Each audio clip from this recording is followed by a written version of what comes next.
जागतिक पुस्तक दिन. पुस्तके आपल्याला नवीन जीवन देतात.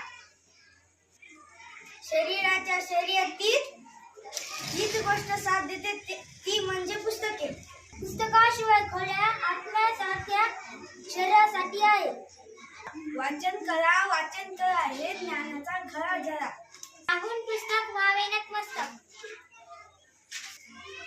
पुस्तक माझा मित्र बदलतो जीवनाची चित्र. करता पुस्तकाशी मैत्री मिळते ज्ञानाची खात्री. वाचनाची प्रेरणा प्रगतीची धारणा.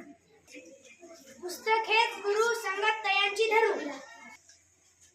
वाचनाने समृद्ध होते मती. वाचनाने समृद्ध होते मती. मिळते आमच्या विकासाला गती. मिळते आमच्या विकासाला गती. वाचाल तर वाचाल. वाचन संस्कृती घरोघरी. वाचन संस्कृती घरोघरी. तिथे फुले ज्ञान पंढरी. तिथे फुले ज्ञान पंढरी. वाचन हे कर्म आहे. वाचन हे मर्म आहे. ज्ञानाच्या महायज्ञात वाचन हाच एक खरा धर्म आहे. पुस्तक आहे माणसाचे असे साथी जे कधीच साथ सोडत नाही. पुस्तकांचा साठा तिथे समृद्धीचा नाही तोटा. वाचन करा ज्ञान वाढवा.